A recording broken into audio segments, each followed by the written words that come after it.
안녕하십니까. 반갑습니다. 여기에서 읽어드리는 글은 자서전 쓰기 강사인 제가 쓴 저의 자서전입니다.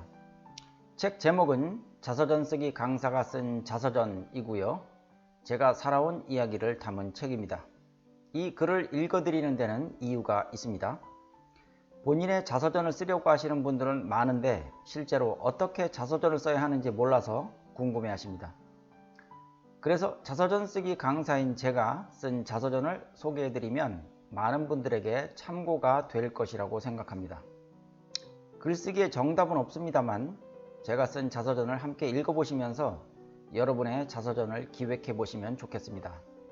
그러면 이제 자서전의 세계로 여러분을 안내합니다. 재미있게 시청하시기 바랍니다. 학습지 교사. 아이가 잘 따라하네요. 다음 주까지 숙제는 24페이지까지니까 어머니가 점검 좀 해주세요. 선생님이 잘 지도해 주시니까 저는 별로 할 일이 없어요. 네, 지금 나가는 진도로 봐서는 선행학습이니까 아주 잘 따라하고 있는 겁니다. 아이에게 좀 어려울 수 있거든요. 다음 주에는 저와 아이가 집에 없을 겁니다. 숙제한 학습지를 문 앞에 기대 놓을 테니까 그냥 수거해 가세요. 숙제는 제가 꼼꼼히 점검하겠습니다. 네, 그러면 다음 주 말고 그 다음 주에 뵙겠습니다. 네, 수고해 주세요. 방문 학습지 교사는 하루에 25가정 혹은 30가정을 관리해야 했다. 한 집에 두 자녀가 함께 회원인 경우도 있고 한 아이가 2과목 이상 공부하는 경우도 있었다. 정규직 교사 외에도 사업부제 교사들은 마치 자영업자처럼 자신의 회원들을 관리하며 수당을 받아가는 시스템이었다. 정규직 교사는 받는 월급이 뻔했지만 사업부제 교사 중에는 꽤 많은 수당을 챙겨가는 능력 있는 교사가 여럿 있었다. 나는 어문 교사였기 때문에 영어, 국어, 한자 회원들을 관리했다. 또 수학을 가르치는 교사를 수리교사라고 불렀다. 초등학생부터 중학생까지 올망졸망한 아이들을 가르치다 보니 가르친다기보다 관리한다는 표현이 더 적합할 것 같았다. 회원들을 탈락시키지 않고 최대한 오래 관리하는 것이 목표였다. 모든 영업조직이 그렇듯이. 내 회원 중에는 이름만 대면 누구나 알 수 있는 회사 대표의 자녀도 있었다.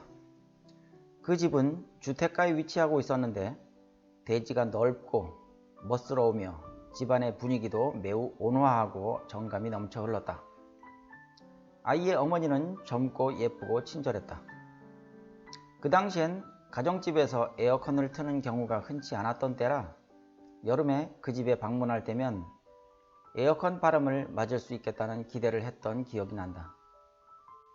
방문 학습지 교사는 매주 한 번씩 아이들의 집에 방문하여 학습지를 공부시키고 숙제를 내주고 그 지난주에 풀이한 학습지를 수거해 오는 일을 했다.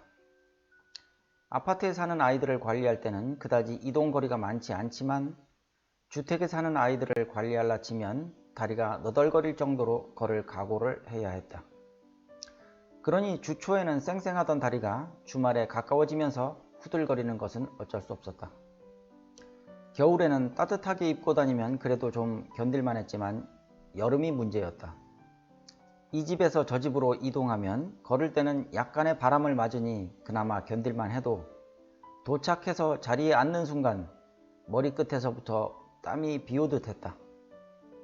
인사를 하고 나올 때쯤엔 약간 체열이 내려가지만 또 다른 집에 이동해서 자리에 앉으면 또 비오듯 땀이 났다. 그날 하루에 관리할 모든 학생들을 다 만나고 나야 이 모진 순환은 끝이 났다. 결국 생각다 못해 중고 오토바이를 한 대 구입했다. 주택가 회원들의 집을 방문할 때는 오토바이가 진가를 발휘했다. 걷는 거리로는 만만치 않은 거리였지만 오토바이를 이용하면 어렵지 않게 이동할 수 있으니 이보다 뛰어난 업무 효율성이 어디에 있겠는가. 오토바이와의 인연은 이때부터 시작되었다. 방문학습지 교사를 할 때는 강의실에서 강의하는 선생님들이 부러웠다. 강사들은 학생을 만나러 돌아다니지 않아도 되니까. 그러나 수년이 지난 후엔 더 이상 부러워하지 않아도 되었다. 내가 학원에서 강의하는 강사가 되었으니까. 30대 초반 경험했던 일련의 사건들이 지금은 추억으로만 남아있다. 그때는 학교를 졸업한 후 사회를 처음으로 경험했던 터라 많이 미숙했고 혼란스러웠다. 좌충우돌했으며 먼 미래에 대한 계획 같은 건 없었다. 현 시점에서는 나의 인생 곡선 그래프를 그릴 수 있지만 20대 후반에는 나의 그래프가 어떻게 그려질지 전혀 예측할 수 없었다. 어느 길로 가야 하는지 알려주는 사람도 없었고 나 또한 뚜렷한 목표나 방향타를 쥐고 있지 않았다. 그저 하루하루에 충실하자는 생각뿐이었지만 조금 더 내 인생에 대한 구체적인 청사진을 가지고 있었더라면 어땠을까 하고 생각해 본다. 크게 달라질 것이야 없었겠지만 뚜렷한 목표가 있었다면 막연한 두려움 같은 것이라도 덜어낼 수 있었을 것이라고 생각한다. 후회나 원망은 없다.